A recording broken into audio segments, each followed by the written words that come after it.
Hey guys, this is Brian from Walk with the Doc headquarters here in Columbus, Ohio.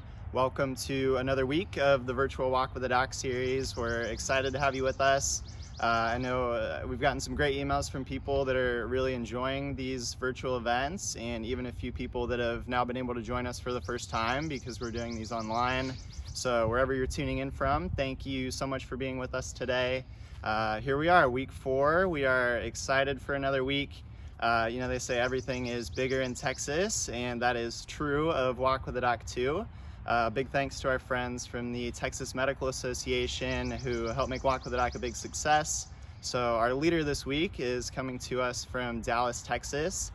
Dr. Riz and his wife Maya have some great info to share with us. So tune in, listen to them, hear what they have to say, and afterwards we hope you can get out for a walk, get your steps in, get outside if you can, and thank you again for being with us today.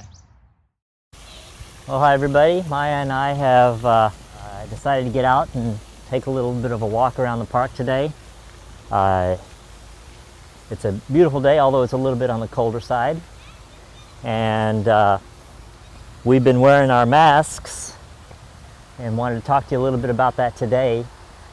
So even though originally the CDC had not recommended it, I had been telling people that I think it's an important thing to do, especially when you get out in public and there's a possibility of some getting close to people, closer than you might want to, even though we are practicing social distancing and isolation. I actually have 3 masks with me, and we're going to stop and show you what they are, what they're called, and where we got them from.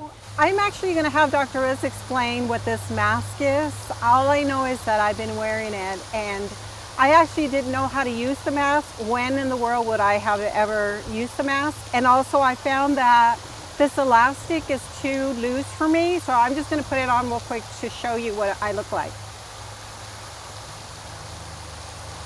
So this is how an average person would put it on. Yeah, possibly so, yeah. Okay, and not only doesn't really feel like it's protecting me, it feels really loose, but I've seen some people even wear it like this. Right. Or I've seen people wear it like this, or whatever. Okay, so I'm going to have Maya demonstrate how to put on a mask and fit it correctly. So this is called an ear loop mask because it's basically, literally, you just loop the elastic around your ears. And they're not typically one size fits all. This is a little bit big for her. So I'll show you a little bit of a trick too on how you can actually make it fit better. Yeah. So the first thing you do is go ahead and put them around your ears. So if you'll notice, that's actually literally white. That's white, and this is blue. Okay, and then there's a wire at the top. So the wire goes on the top because that's what's going to be used to mold to your nose. So you put the first thing you do is put it around your ears like that. Okay, now go ahead and mold the wire to your nose. Pull the bottom half of the mask around the bottom of your chin. And there you go. It's been fitted and put on very well. Now I'll point out here that it may feel a little loose. If it is a little bit loose, something you can do is take this and tie a little knot in it right here. There's also little gadgets people can buy where they actually strap them behind your ear, but in a pinch, loop a knot on each side like that. Well, these are typically the kind of masks that we would get from the hospital, but you can buy them from medical supplies and online, and you can also get them at sometimes at the drugstore and different things like that. Okay. This is what we call a typical L1 mask, which is not, we don't use these in surgery, but we do use them as personal protective equipment. But it's not meant for procedures. So it's really meant for when you're going into a room where you have to be protected against general aerosolized substances, but is not meant for close contact with patients. Okay.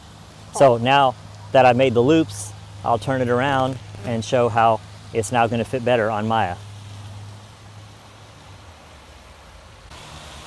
Does it look okay? Yep, fits much better now, you can tell. Yeah. I will say it's a little harder to breathe when you're walking.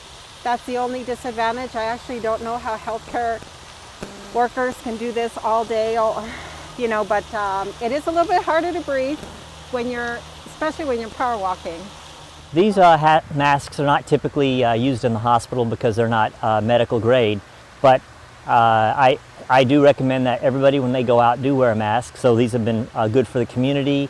Some nursing homes have been taking them and using them, and they're good in offices where there are shortages of personal protective equipment, and or wherever you can't get this stuff because there's such a short supply.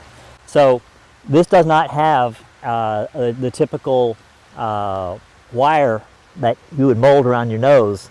So what I've been telling people, you can tie it above your ears, but it tends to ride up into your eyes. Yeah. So if you tie it above your ears, it tends to ride up into your eyes. So what I've been telling people to do is tie it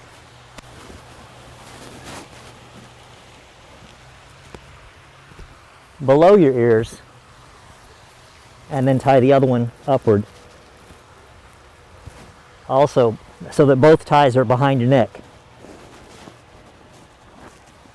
Now, I will say, granted, this is not going to give you the kind of protection that a medical grade device will give you, but still, if you have nothing else available to you and you're going out in public, this is better than nothing. I agree. Those are also beautifully made. Yeah, I tell people, if you can't get a mask, wear a bandana, wear a cloth, use a t-shirt, use anything you can to cover yourself up. So another type of mask we have here, and this is what's called an N95 respirator mask. Believe it or not, this is from Home Depot. And this is a painter's mask. And if a lot of people had these, we had a couple of them laying around from when we've done painting in the past. And so this actually is in many senses similar to the N95 masks that they use in the hospital. And as a matter of fact, I believe that the CDC and other regulatory bodies have said that during this crisis, it's okay to use N95 masks that were not necessarily manufactured for medical purposes, since there is such a shortage.